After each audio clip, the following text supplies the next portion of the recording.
ಮಿತ್ರರೇ ನಮಸ್ಕಾರ. ಮಿತ್ರರೇ, ಈ ವಿಶ್ವಸಂಸ್ಥೆ WTO, WHO ಇವರೇನಾದರೂ ಒಂದು ಡೇಟಾವನ್ನು ಕೊಟ್ಟರು ಅಂತಂದರೆ ನಾವೆಲ್ಲ ಅದನ್ನು ಹಣೆಗೆ ಹೊತ್ಕೊಂಡು ಸ್ವೀಕರಿಸ್ತಾ ಇದ್ವಿ. ವಿಶ್ವಸಂಸ್ಥೆ ಹೇಳಿದ್ದು ರೀ ಅಥವಾ WHO ಕೊಟ್ಟಂತಹ ಡೇಟಾ ಇದು ಬಹಳ ಸತ್ಯ ಇರುತ್ತೆ ಅಂತ ನೀವು ಭಾವಿಸ್ತಾ ಇದ್ವಿ. ಆದರೆ ಮಿತ್ರರೇ, ಈ ವಿಶ್ವಸಂಸ್ಥೆ ಎಷ್ಟು ಬಕ್ವಾಸಾಗಿ ಸರ್ವೆಗಳನ್ನು ನಡೆಸುತ್ತೆ. ಒಂದು ದೇಶದ ಚಿತ್ರಣವನ್ನ, ಅದರ ನೇಮ್ ಫೇಮ್ ಅನ್ನು ಹಾಳು ಮಾಡುವಂತಹ ಎಷ್ಟು ಕೆಟ್ಟದಾದಂತಹ ಸರ್ವೆಯನ್ನು ಇವರು ಪ್ರಕಟಿಸ್ತಾರೆ. ಇದಕ್ಕೆ ಉತ್ತಮ ಉದಾಹರಣೆಯಂತಿದೆ ವರ್ಲ್ಡ್ ಹ್ಯಾಪಿನೆಸ್ ಇಂಡೆಕ್ಸ್. ಇದನ್ನು ವಿಶ್ವಸಂಸ್ಥೆಯೇ ಪ್ರಕಟಗೊಳಿಸುವಂತಹದ್ದು. ವಿಶ್ವದಲ್ಲಿ ಅತ್ಯಂತ ಖುಷಿಯಾಗಿರುವಂತಹ ದೇಶ ಯಾವುದು ಅಂದರೆ, ಯಾವ ದೇಶದಲ್ಲಿ ಜನರು ಬಹಳ ಹ್ಯಾಪಿಯಾಗಿದ್ದಾರೆ, ಅವರಿಗೇನು ಬೇಜಾರೇ ಇರೋದಿಲ್ಲಪ್ಪ, ತುಂಬ ಖುಷಿಯಾಗಿರ್ತಾರೆ, ಅಂತಹ ದೇಶಗಳನ್ನು ಪಟ್ಟಿ ಮಾಡಿಬಿಟ್ಟು ಈ ವಿಶ್ವಸಂಸ್ಥೆ ರ್ಯಾಂಕಿಂಗ್ ಅನ್ನು ಕೊಡುತ್ತೆ. ಪ್ರತಿ ವರ್ಷವೂ ಕೂಡ ಇದನ್ನು ಬಿಡುಗಡೆ ಮಾಡ್ತಾರೆ. ಇದನ್ನು ವರ್ಲ್ಡ್ ಹ್ಯಾಪಿನೆಸ್ ಇಂಡೆಕ್ಸ್ ಅಂತಲೇ ಕರೆಯಲಾಗುತ್ತೆ. ಇದಕ್ಕೆ ಬಹಳ ಮಾನ್ಯತೆ ಇದೆ. ಕೆಲ ದೇಶಗಳು ಇದನ್ನು ಬಹಳ ಪ್ರಮೋಟ್ ಕೂಡ ಮಾಡ್ತವೆ. ನಮ್ಮದು ವಿಶ್ವಸಂಸ್ಥೆ ಪ್ರಕಟಿಸಿದಂತಹ ವರ್ಲ್ಡ್ ಹ್ಯಾಪಿನೆಸ್ ಇಂಡೆಕ್ಸ್ನಲ್ಲಿ ಇಂತಿಷ್ಟನೇ ರ್ಯಾಂಕ್ನಲ್ಲಿದೆ. ನಮ್ಮ ದೇಶದಲ್ಲಿ ಬದುಕ್ತಾ ಇರುವಂತಹ ಜನ ಅತ್ಯಂತ ಸುಖಿಗಳಾಗಿದ್ದಾರೆ, ತುಂಬ ಸಂತೋಷದಿಂದ ಬದುಕ್ತಾ ಇದ್ದಾರೆ, ಹೀಗೆಲ್ಲ ಅವರು ಪ್ರಮೋಟ್ ಮಾಡ್ಕೊಳ್ತಾರೆ. ಆದರೆ ಮಿತ್ರರೇ, ಭಾರತಕ್ಕೆ ಇವರು ಕೊಡ್ತಾ ಇರುವಂತಹ ರ್ಯಾಂಕ್ ಇದೆಯಲ್ಲ, ಇದನ್ನು ನೋಡಿದ್ರೆ ನಿಮಗೆ ಆಶ್ಚರ್ಯ ಆಗುತ್ತೆ. ವಿಶ್ವಸಂಸ್ಥೆ ಎಷ್ಟು ಲಾಜಿಕ್ ಇಲ್ಲದೆ ಕೆಲಸ ಮಾಡ್ತಾ ಇದೆ ಅನ್ನುವಂಥದ್ದು ನಿಮಗೆ ಗೊತ್ತಾಗುತ್ತೆ. ಇದನ್ನು ನೀವು ತಿಳ್ಕೋಬೇಕಾದ್ರೆ ಏನು ಡಬಲ್ ಡಿಗ್ರಿ ಮಾಡಬೇಕಾಗಿಲ್ಲ. 5-6ನೇ ಕ್ಲಾಸ್ ಓದ್ತಾ ಇರುವಂತಹ ಮಗುವಿಗೆ ವಿಶ್ವಸಂಸ್ಥೆಯ ಈ ವರ್ಲ್ಡ್ ಹ್ಯಾಪಿನೆಸ್ ಇಂಡೆಕ್ಸ್ ಅನ್ನು ತೋರಿಸಿದ್ರೆ ಸಾಕು, ಇದು ಬಕ್ವಾಸ್ ಅಂತ ಅದು ಹೇಳುತ್ತೆ. ಆ ಮಟ್ಟಿಗೆ ವಿಶ್ವಸಂಸ್ಥೆ ಈ ಹ್ಯಾಪಿನೆಸ್ ಇಂಡೆಕ್ಸ್ ಅನ್ನ ಪ್ರಕಟಿಸಿದೆ. ನಾನು ಯಾಕೆ ವಿಡಿಯೋ ಮಾಡಿ ಇದಕ್ಕೆ ಇಷ್ಟೊಂದು ಪ್ರಚಾರ ಕೊಡ್ತಾ ಇದ್ದೀನಿ? ಇದಕ್ಕೊಂದು ಕಾರಣ ಇದೆ. ಇದನ್ನ ಪ್ರತಿಯೊಬ್ಬ ಭಾರತೀಯನೂ ಕೂಡ ತಿಳ್ಕೋಬೇಕು. ನಾಳೆ ಇದೇ ಇಂಡೆಕ್ಸ್ಗಳನ್ನು ಇಟ್ಕೊಂಡು ನಮ್ಮ ಸಾಮಾಜಿಕ ಜಾಲತಾಣದಲ್ಲಿ ಕೆಲ ದೇಶ ವಿರೋಧಿಗಳಿರ್ತಾರಲ್ಲ, ನಮ್ಮ ದೇಶ ಏನೋ ಬಿದ್ದು ಹೋಯ್ತು ಅಥವಾ ನಮ್ಮ ದೇಶಕ್ಕೆ ಕಡಿಮೆ ರ್ಯಾಂಕ್ ಬಂತು ಅಂತಂದ್ರೆ ಅವರು ಸಂಭ್ರಮಿಸ್ತಾ ಇರ್ತಾರೆ. ಯಾಕೆಂದ್ರೆ ಅದಕ್ಕೊಂದು ರಾಜಕೀಯ ಕಾರಣ ಇರುತ್ತೆ. ನಮ್ಮನ್ನು ಆಳುವಂತಹ ವರ್ಗವನ್ನ ಟೀಕಿಸೋದಕ್ಕೋ ಅಥವಾ ರಾಜಕೀಯವಾಗಿ ಯಾರನ್ನು ಹೆಣೆಯೋದಕ್ಕೋ ಇಂತಹ ಸರ್ವೆಗಳನ್ನು ಬಳಸ್ಕೊಳ್ತಾ ಇರ್ತಾರೆ. ಸಾಮಾಜಿಕ ಜಾಲತಾಣದಲ್ಲಿ ಬಹಳ ಸದ್ದು ಮಾಡ್ತವೆ ಇಂತಹ ಸರ್ವೆಗಳು. ಅದಕ್ಕೋಸ್ಕರವಾಗಿ ಪ್ರತಿಯೊಬ್ಬ ಭಾರತೀಯನೂ ಕೂಡ ಇದರ ಸತ್ಯಾಸತ್ಯತೆ ತಿಳಿದುಕೊಂಡಿರಬೇಕು. ಈ ಸರ್ವೆ ಹೇಗೆ ನಡೆಯುತ್ತೆ, ಯಾಕೋಸ್ಕರವಾಗಿ ಈ ರ್ಯಾಂಕಿಂಗ್ ಅನ್ನು ಕೊಡ್ತಾರೆ, ಅದರಲ್ಲಿ ಭಾರತದ ರ್ಯಾಂಕ್ ಬಹಳ ಕುಸಿತ ಕಾಣೋದಕ್ಕೆ ಏನು ಕಾರಣ, ಇದೆಲ್ಲದರ ಹಿನ್ನೆಲೆ ನಿಮಗೆ ಗೊತ್ತಿದ್ದೇ ಆಗಿದ್ರೆ ನೀವು ಆ ಸರ್ವೆಯ ಬಗ್ಗೆ ಹೆಚ್ಚು ತಲೆ ಕೆಡಿಸ್ಕೊಳ್ಬೇಕಾಗಿಲ್ಲ. ಅಥವಾ ನಮ್ಮ ಭಾರತ ಇಷ್ಟೊಂದು ಕಳಪೆ ಸಾಧನೆ ಮಾಡಿದೆಯಲ್ಲ ಅಂತ ನೀವು ಚಿಂತೆ ಮಾಡಬೇಕಾಗೂ ಇಲ್ಲ. ಈಗ ನೇರವಾಗಿ ವಿಷಯಕ್ಕೆ ಬಂದ್ಬಿಡೋಣ. ವಿಶ್ವಸಂಸ್ಥೆ 2025ರ ವರ್ಲ್ಡ್ ಹ್ಯಾಪಿನೆಸ್ ಇಂಡೆಕ್ಸ್ ಅನ್ನು ಬಿಡುಗಡೆ ಮಾಡಿದೆ. ಈ ಪಟ್ಟಿಯಲ್ಲಿ ಭಾರತದ ರ್ಯಾಂಕಿಂಗ್ 118ರಲ್ಲಿದೆ. ಮಿತ್ರರೇ, ಇದಿಷ್ಟೇ ಆಗಿದ್ರೆ ನಾವೇನು ತಲೆ ಕೆಡಿಸ್ಕೊಳ್ಬೇಕಾಗಿರ್ಲಿಲ್ಲ. ಹೌದಪ್ಪ, ಬೇರೆ ದೇಶಗಳು ಬಹಳ ಖುಷಿಯಾಗಿದ್ದಾವೆ, ಭಾರತಕ್ಕೆ 118ನೇ ರ್ಯಾಂಕ್ ಸಿಕ್ಕಿಬಿಟ್ಟಿದೆ, ನಾವು ಸ್ವಲ್ಪ ಬೇಸರದಿಂದ ಇದೀವಿ ಅಂತ ಅಂದುಕೊಳ್ಳಬಹುದಿತ್ತೇನೋ. ಆದರೆ ಇರಾನ್ ದೇಶ ಇದೆಯಲ್ಲ, ಇದಕ್ಕೆ 99ನೇ ರ್ಯಾಂಕ್ ಸಿಕ್ಕಿದೆ. ಪ್ಯಾಲೆಸ್ತೈನ್ಗೆ 108ನೇ ರ್ಯಾಂಕ್ ಸಿಕ್ಕಿದೆ. ಉಕ್ರೇನ್ಗೆ 111ನೇ ರ್ಯಾಂಕ್ ಸಿಕ್ಕಿದೆ. ಅದೆಲ್ಲ ಬಿಡ್ರಿ, ಪಾಕಿಸ್ತಾನಕ್ಕೆ 109ನೇ ರ್ಯಾಂಕ್ ಅನ್ನು ಕೊಡಲಾಗಿದೆ. ಭಾರತ 118ರಲ್ಲಿದೆ. ಕೀನ್ಯಾ, ಉಗಾಂಡ ಕೂಡ ಭಾರತಕ್ಕಿಂತ ಬೆಟರ್ ರ್ಯಾಂಕಿಂಗ್ ಅನ್ನು ಪಡೆದುಕೊಂಡಿದೆ. ಇದೇ ಕಾರಣದಿಂದ ವಿಶ್ವಸಂಸ್ಥೆ ಕೊಟ್ಟಿರುವಂತಹ ಈ ವರ್ಲ್ಡ್ ಹ್ಯಾಪಿನೆಸ್ ಇಂಡೆಕ್ಸ್ನ ಬಗ್ಗೆ ಅನೇಕ ಅನುಮಾನಗಳು ಹುಟ್ಟಿದೆ. ಅನುಮಾನ ಹುಟ್ಟಲೇಬೇಕಲ್ವಾ? ಪಾಕಿಸ್ತಾನ ನಮಗಿಂತ ಚೆನ್ನಾಗಿದೆ, ಅಲ್ಲಿರುವ ಜನ ಖುಷಿಯಿಂದ ವಾಸ ಮಾಡ್ತಾ ಇದ್ದಾರೆ ಅಂತಂದ್ರೆ ಯಾವ ಆಧಾರದಲ್ಲಿ ರ್ಯಾಂಕ್ ಕೊಡಲಾಗಿದೆ ಅನ್ನುವಂತಹ ಪ್ರಶ್ನೆ ಉದ್ಭವಿಸುತ್ತೆ ತಾನೆ. ಇವತ್ತು ವಿಶ್ವದಲ್ಲಿ 2 ಪ್ರಮುಖವಾದಂತಹ ಹ್ಯಾಪಿನೆಸ್ ಇಂಡೆಕ್ಸ್ಗಳಿದ್ದಾವೆ. ಮೊದಲನೇದಾಗಿ ವಿಶ್ವಸಂಸ್ಥೆ ಪ್ರಕಟಿಸುವಂತಹ ಹ್ಯಾಪಿನೆಸ್ ಇಂಡೆಕ್ಸ್. ಇದಕ್ಕೆ UKಯ ಆಕ್ಸ್ಫರ್ಡ್ ಕೂಡ ಕೆಲಸ ಮಾಡುತ್ತೆ, US ನ ಗ್ಯಾಲಪ್ ಸರ್ವೆಯು ಕೂಡ ಕೆಲಸ ಮಾಡುತ್ತೆ. ಈ ಮೂವರು ಸೇರ್ಕೊಂಡು ವಿಶ್ವದ ಹ್ಯಾಪಿನೆಸ್ ಇಂಡೆಕ್ಸ್ ಅನ್ನು ಕೊಡ್ತಾರೆ. ಇನ್ನೊಂದು ಹ್ಯಾಪಿನೆಸ್ ಇಂಡೆಕ್ಸ್ ಅಂತಂದ್ರೆ ಅದು ಇಪ್ಸಾನ್ ಹ್ಯಾಪಿನೆಸ್ ಇಂಡೆಕ್ಸ್. ಇದು ಫ್ರಾನ್ಸ್ ಮೂಲದ ಒಂದು ಮಲ್ಟಿನ್ಯಾಷನಲ್ ಕಂಪನಿ. ಇವರು ಕೂಡ ವಿಶ್ವ ಮಟ್ಟದಲ್ಲಿ ಯಾವ ದೇಶ ಹೆಚ್ಚು ಹ್ಯಾಪಿ ಆಗಿದೆ, ಯಾವ ದೇಶದಲ್ಲಿ ಜನ ಹೆಚ್ಚು ಖುಷಿಯಿಂದ ಬದುಕ್ತಾ ಇದ್ದಾರೆ ಎನ್ನುವಂತಹ ರ್ಯಾಂಕಿಂಗ್ ಅನ್ನು ಕೊಡ್ತಾರೆ. ಈ ವಿಶ್ವಸಂಸ್ಥೆಯ ರ್ಯಾಂಕಿಂಗು ಇಪ್ಸಾನ್ ಹ್ಯಾಪಿನೆಸ್ ಇಂಡೆಕ್ಸ್ಗೂ ಸಿಕ್ಕಾಪಟ್ಟೆ ವ್ಯತ್ಯಾಸ ಇದೆ. ಅದು ಹೇಗೆ ಅಂತ ಚಿಕ್ಕದಾಗಿ ನಿಮ್ಗೆ ಹೇಳ್ಬಿಡ್ತೀನಿ. ಈ ಇಪ್ಸಾನ್ ಕೊಟ್ಟಂತಹ 2025ರ ಇಂಡೆಕ್ಸ್ ಅನ್ನ ಒಮ್ಮೆ ನೋಡಿ. ಇದರಲ್ಲಿ ಭಾರತ, ನೆದರ್ಲ್ಯಾಂಡ್, ಮೆಕ್ಸಿಕೋ ಈ ದೇಶದ ಜನರು ಅತ್ಯಂತ ಖುಷಿಯಿಂದ ಬದುಕ್ತಾ ಇದ್ದಾರೆ. ಹಂಗೇರಿ, ಟರ್ಕಿ, ಸೌತ್ ಕೊರಿಯಾ ಈ ದೇಶದ ಜನರು ಹೆಚ್ಚು ಅನ್ಹ್ಯಾಪಿ ಆಗಿದ್ದಾರೆ, ಅಲ್ಲಿ ಅಸಂತೋಷ ಜಾಸ್ತಿ ಇದೆ ಅಂತ ಈ ಇಂಡೆಕ್ಸ್ ಹೇಳ್ತಾ ಇದೆ. ಒಂದು ಕಡೆ ವಿಶ್ವಸಂಸ್ಥೆಯ ವರ್ಲ್ಡ್ ಹ್ಯಾಪಿನೆಸ್ ಇಂಡೆಕ್ಸ್, ಇನ್ನೊಂದು ಕಡೆ ಇಪ್ಸಾನ್ ಹ್ಯಾಪಿನೆಸ್ ಇಂಡೆಕ್ಸ್. ಎರಡಕ್ಕೂ ಅಜಗಜಾಂತರ ವ್ಯತ್ಯಾಸ ಇದೆ. ಹೀಗಾಗಿ ಯಾವುದನ್ನು ನಂಬುವುದು ಅನ್ನುವಂತಹ ಪ್ರಶ್ನೆಯೂ ಕೂಡ ಉದ್ಭವಿಸುತ್ತೆ. ಮಿತ್ರರೇ, ನನಗೆ ಎರಡರ ಬಗ್ಗೆಯೂ ನಂಬಿಕೆ ಇಲ್ಲ. ಈಗ ಭಾರತ ಅತ್ಯಂತ ಖುಷಿಯಾಗಿದೆಯಪ್ಪ, ನಂಬರ್ 1 ಪ್ಲೇಸ್ ನಲ್ಲಿ ಇದೆ ಅಂತ ಹೇಳಿದ್ರೆ ನಾವು ನಂಬೋದಕ್ಕೆ ಸಾಧ್ಯ ಇಲ್ಲ. ಯಾಕೆ ಅಂತಂದ್ರೆ ಭಾರತಕ್ಕಿಂತಲೂ ಬೆಟರ್ ಲಿವಿಂಗ್ ಸ್ಟ್ಯಾಂಡರ್ಡ್ ಇರುವಂತಹ ದೇಶಗಳು ಅನೇಕ ಇದಾವೆ. ಅದೇ ರೀತಿಯಾಗಿ ವರ್ಲ್ಡ್ ಹ್ಯಾಪಿನೆಸ್ ಇಂಡೆಕ್ಸ್ ಕೊಟ್ಟಿದೆಯಲ್ಲ ರ್ಯಾಂಕಿಂಗ್, ಅದನ್ನು ಕೂಡ ನಂಬೋದಕ್ಕೆ ಸಾಧ್ಯ ಇಲ್ಲ. ಭಾರತಕ್ಕಿಂತಲೂ ಕೂಡ ಪ್ಯಾಲೆಸ್ತೈನ್ ಖುಷಿಯಾಗಿದೆ ಅಥವಾ ಉಕ್ರೇನ್ ಖುಷಿಯಾಗಿದೆ, ಪಾಕಿಸ್ತಾನ ಖುಷಿಯಾಗಿದೆ ಅಂತಂದ್ರೆ ನಂಬೋದಕ್ಕೆ ಸಾಧ್ಯ ಇಲ್ಲ. ಒಮ್ಮೆ ಸಣ್ಣದಾಗಿ ಯೋಚನೆ ಮಾಡಿ. ಇವತ್ತು ಪ್ಯಾಲೆಸ್ತೈನ್ ಇರುವಂತಹದ್ದೆಲ್ಲಿ? ಇಸ್ರೇಲ್ನ ಪಕ್ಕದಲ್ಲಿರುವಂತಹ ದೇಶ, ಸದಾ ಯುದ್ಧಗ್ರಸ್ತ ದೇಶ. ಅಲ್ಲೇ ಗಾಜಾ ಇದೆ, ಗಾಜಾವನ್ನು ಕೂಡ ಪ್ಯಾಲೆಸ್ತೈನ್ಗೆ ಸೇರಿಸಲಾಗುತ್ತೆ. ಗಾಜಾದ ಪರಿಸ್ಥಿತಿ ಹೇಗಿದೆ? ಪ್ರತಿನಿತ್ಯವೂ ಕೂಡ ಬಾಂಬ್ ಬೀಳ್ತಾ ಇದೆ. ಇಸ್ರೇಲ್ನವರು ಇಡೀ ಗಾಜಾವನ್ನು ಸರ್ವನಾಶ ಮಾಡಿದ್ದಾರೆ. ಇತ್ತೀಚೆಗೆ ಟ್ರಂಪ್ ಒಂದು ಘೋಷಣೆ ಮಾಡಿದ್ದಾರೆ, ನಾವು ಗಾಜಾವನ್ನು ವಶಕ್ಕೆ ಪಡಿತೀವಿ, ಅದನ್ನು ಕಂಪ್ಲೀಟ್ ಆಗಿ ನೆಲಸಮ ಮಾಡ್ತೀವಿ, ಅಲ್ಲಿರುವಂತಹ ಜನರನ್ನ ಬೇರೆ ಕಡೆಗೆ ಸ್ಥಳಾಂತರ ಮಾಡ್ತೀವಿ. ಅಂದ್ರೆ ಅಲ್ಲಿರುವಂತಹ 20 ಲಕ್ಷಕ್ಕೂ ಹೆಚ್ಚು ಮಂದಿ ಒಂದು ದಿನವೂ ಕೂಡ ನೆಮ್ಮದಿಯಿಂದ ನಿದ್ರೆ ಮಾಡ್ತಾ ಇಲ್ಲ. ಯಾವಾಗ ನಮ್ಮ ಜೀವ ಹೋಗುತ್ತೆ ಅನ್ನುವಂಥದ್ದೇ ಅಲ್ಲಿನ ಜನರಿಗೆ ಗೊತ್ತಿಲ್ಲ. ಆದ್ರೆ ವರ್ಲ್ಡ್ ಹ್ಯಾಪಿನೆಸ್ ಇಂಡೆಕ್ಸ್ ಹೇಳ್ತಾ ಇದೆ, ಅಲ್ಲಿರುವಂತಹ ಜನ ಅಂದ್ರೆ ಗಾಜಾದಲ್ಲಿರುವಂತಹ ಜನ ಭಾರತಕ್ಕಿಂತ ಹೆಚ್ಚು ಖುಷಿಯಾಗಿದ್ದಾರೆ ಅಂತ. ಮಿತ್ರರೇ, ಭಾರತದಲ್ಲಿ ಯಾವ ಬಾಂಬಿನ ಭಯ ಇದೆ? ನಮ್ಮ ದೇಶದಲ್ಲಿ ಬೆಳಗ್ಗೆ ಒಬ್ಬ ಮನೆಯಿಂದ ಹೊರಟ ಅಂತಂದ್ರೆ ಆತ ಸೇಫ್ ಆಗಿ ಮನೆಗೆ ಬರ್ತಾನೆ ಎನ್ನುವಂತಹ ಎಲ್ಲ ನಂಬಿಕೆ ಇದೆ. ಎಲ್ಲೋ ರಸ್ತೆ ಬದಿಯಲ್ಲಿ ಯಾರೋ ಬಂದೂಕ್ ಹಿಡ್ಕೊಂಡು ಉಗ್ರಗಾಮಿಗಳು ಕೂತಿದ್ದಾರೆ ಎನ್ನುವಂತಹ ಭಯ ಇಲ್ಲ. ಅಥವಾ ಯಾವುದೋ ದೇಶದ ಸೈನಿಕರು ನಮ್ಮ ದೇಶದೊಳಗಿದ್ದಾರೆ ಎನ್ನುವಂತಹ ಭಯ ಕೂಡ ಇಲ್ಲ.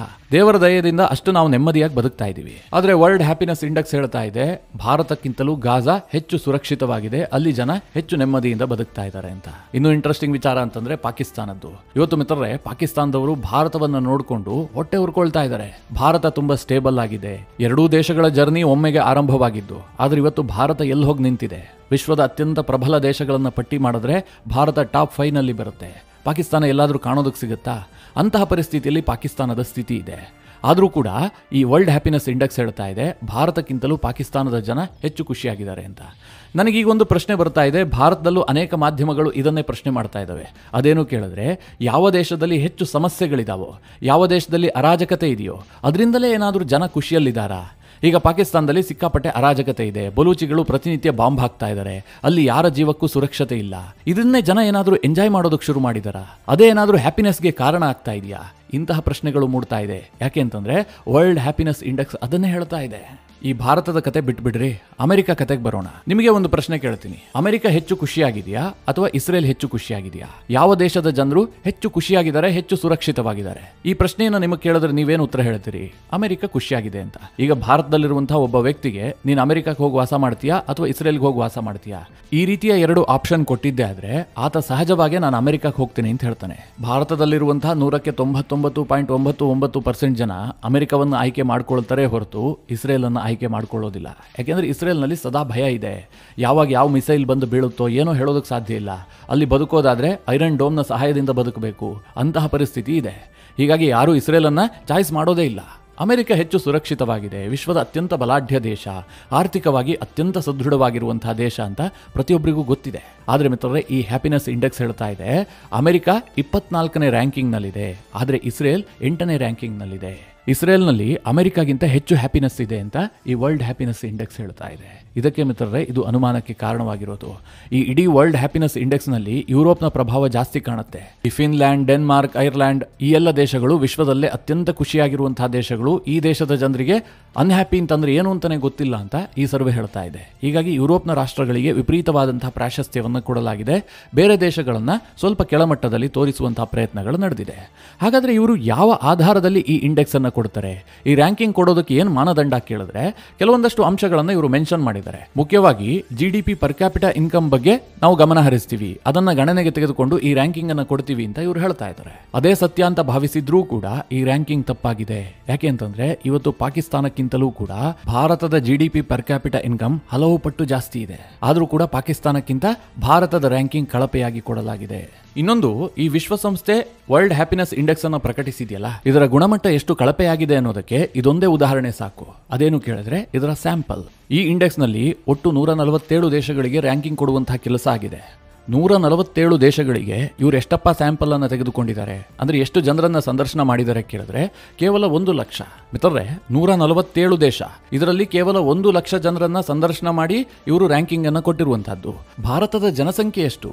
140 ಕೋಟಿ. ಈಗ ವರ್ಲ್ಡ್ ಹ್ಯಾಪಿನೆಸ್ ಇಂಡೆಕ್ಸ್ಗೋಸ್ಕರವಾಗಿ 1 ಲಕ್ಷ ಜನರ ಸ್ಯಾಂಪಲ್ ಅನ್ನು ತೆಗೆದುಕೊಂಡಿದ್ದಾರೆ. ಅಂದ್ರೆ 147 ದೇಶಗಳಿಗೆ 1 ಲಕ್ಷ ಅಂತಂದ್ರೆ ಒಂದು ದೇಶಕ್ಕೆ 1,000 ಕೂಡ ಆಗೋದಿಲ್ಲ. ಈಗ ಭಾರತದಲ್ಲಿ 140 ಕೋಟಿ ಜನರಿದ್ದಾರೆ. ಈ 140 ಕೋಟಿ ಜನರಲ್ಲಿ 1,000 ಜನರನ್ನ ಸಂದರ್ಶನ ಮಾಡಿ ಈ ದೇಶದಲ್ಲಿರುವಂತಹ ಜನ ಖುಷಿಯಾಗಿದ್ದಾರಾ ಇಲ್ವಾ ಅನ್ನುವಂಥದ್ದನ್ನ ನಿರ್ಧಾರ ಮಾಡೋದಕ್ಕೆ ಸಾಧ್ಯ ಆಗತ್ತಾ?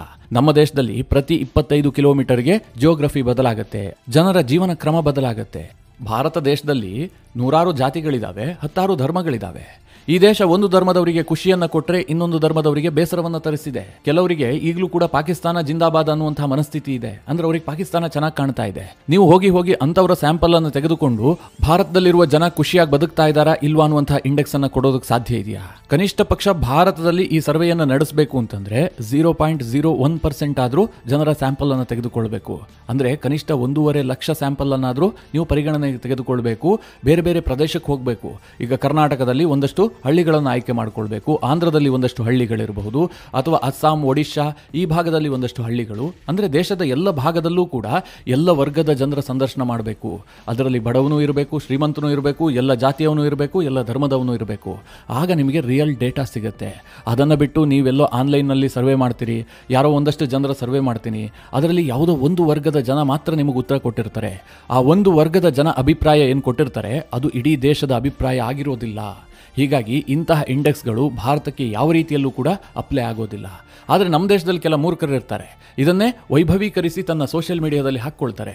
ನೋಡ್ರಿ ಭಾರತದ ಸ್ಥಿತಿ ಯಾವ ಹಂತಕ್ಕೆ ಬಂದ್ಬಿಟ್ಟಿದೆ, ಇವತ್ತು ನಮಗಿಂತಲೂ ಕೂಡ ಪಾಕಿಸ್ತಾನ ಹೆಚ್ಚು ಹ್ಯಾಪಿಯಾಗಿದೆ, ಅಲ್ಲಿನ ಜನ ಹೆಚ್ಚು ಹ್ಯಾಪಿಯಾಗಿ ಬದುಕ್ತಾ ಇದ್ದಾರೆ, ಭಾರತದ ಸಾಧನೆ ಇಷ್ಟು ಕಳಪೆಯಾಗಿದೆ, ಹೀಗೆಲ್ಲ ಬಿಂಬಿಸುವವರು ಕೂಡ ಇರ್ತಾರೆ. ಮಿತ್ರರೇ, ಇದು ಭಾರತದೊಳಗೆ ಈ ರೀತಿಯ ಚರ್ಚೆಗಳಾಗುತ್ತೆ ಬಿಟ್ಬಿಡಿ. ಆದರೆ ವಿಶ್ವಮಟ್ಟದಲ್ಲಿ ಇಂತಹ ಇಂಡೆಕ್ಸ್ಗಳು ಭಾರತಕ್ಕೆ ಯಾವ ರೀತಿಯಾಗಿ ಡ್ಯಾಮೇಜ್ ಮಾಡುತ್ತೆ ಕೇಳಿದ್ರೆ, ಈಗ ಯುರೋಪ್ನ ದೇಶಗಳಿರ್ತಾವಪ್ಪ, ಅವರು ಹ್ಯಾಪಿನೆಸ್ ಇಂಡೆಕ್ಸ್ನಲ್ಲಿ ಉತ್ತಮ ಸಾಧನೆಯನ್ನು ಮಾಡಿರ್ತಾರೆ. ಸಹಜವಾಗಿ ಅವರು ಖುಷಿಯಿಂದ ಬದುಕ್ತಾ ಇರ್ತಾರೆ. ನಾಳೆ ಅವರು ಈ ರಿಪೋರ್ಟ್ ಅನ್ನು ಓದ್ತಾರೆ. ಅವಾಗ ಅವರಿಗೆ ಭಾರತದ ಬಗ್ಗೆ ಇರುವಂತಹ ಕಲ್ಪನೆಯೇ ಬದಲಾಗ್ಬಿಡುತ್ತೆ. ಭಾರತ ಅತ್ಯಂತ ಕೆಟ್ಟದಾಗಿದೆ, ಭಾರತದಲ್ಲಿ ಜನ ಖುಷಿಯಿಂದ ಬದುಕ್ತಾ ಇಲ್ಲ, ಭಾರತಕ್ಕೆ ಒಂದು ಟೂರಿಸಂ ವಿಚಾರವಾಗಿಯೂ ಭೇಟಿ ಕೊಡುವಂತಹದ್ದು ಕಷ್ಟ ಇದೆ ಎನ್ನುವಂತಹ ಭಾವನೆಗಳು ಬಿಲ್ಡ್ ಆಗ್ಬಿಡುತ್ತೆ. ಅಂದ್ರೆ ನಮ್ಮ ದೇಶದ ಬಗ್ಗೆ ಅವರಿಗೊಂದು ನೆಗೆಟಿವ್ ಥಾಟ್ ಬಿಲ್ಡ್ ಆಗ್ಬಿಡುತ್ತೆ. ಹೀಗಾಗಿ ಇಂತಹ ಇಂಡೆಕ್ಸ್ ಗಳನ್ನ ಭಾರತ ಪ್ರಬಲವಾಗಿ ವಿರೋಧಿಸಬೇಕು. ಇದನ್ನ ಸಾರಾಸಗಟಾಗಿ ರಿಜೆಕ್ಟ್ ಮಾಡೋದ್ರೂ ಕೂಡ ತಪ್ಪೇನಿಲ್ಲ. ವಿಶ್ವಸಂಸ್ಥೆಯಂತಹ ದೊಡ್ಡ ಸಂಸ್ಥೆ ಇಷ್ಟು ಕೆಟ್ಟದಾದಂತಹ ಇಂಡೆಕ್ಸ್ ಅನ್ನ ಪ್ರಕಟಿಸುತ್ತೆ, ಅದು ಕೂಡ ಬೇಜವಾಬ್ದಾರಿತನದಿಂದ ಅಂತಂದ್ರೆ ಇನ್ನೇನು ಹೇಳಬೇಕು. ಅದನ್ನ ರಿಜೆಕ್ಟ್ ಮಾಡದೆ ಭಾರತಕ್ಕೆ ಬೇರೆ ಯಾವುದೇ ದಾರಿ ಇಲ್ಲ. ಮಿತ್ರರೇ, ಈ ಬಗ್ಗೆ ನಿಮ್ಮ ಅನಿಸಿಕೆ ಅಭಿಪ್ರಾಯಗಳೇನು? ಕಮೆಂಟ್ ಮಾಡುವ ಮೂಲಕ ನಮಗೆ ತಿಳಿಸಿ. ಹಾಗೆ ನಿಮಗೆ ಈ ವಿಡಿಯೋ ಇಷ್ಟವಾದರೆ ಲೈಕ್ ಮಾಡಿ. ಜೊತೆಗೆ ನೀವಿನ್ನೂ ನಿಮ್ಮ ನೆಚ್ಚಿನ ಸಂಸ್ಕಾರ ಸೌರಭ ಯೂಟ್ಯೂಬ್ ಚಾನಲ್ನ ಸಬ್ಸ್ಕ್ರೈಬ್ ಮಾಡಿಲ್ಲ ಅಂತಾದರೆ ಈ ಕೂಡಲೇ ಸಬ್ಸ್ಕ್ರೈಬ್ ಮಾಡಿ ಮುಂದಿನ ಎಲ್ಲ ಅಪ್ಡೇಟ್ಗಳ ನೋಟಿಫಿಕೇಶನ್ಗಾಗಿ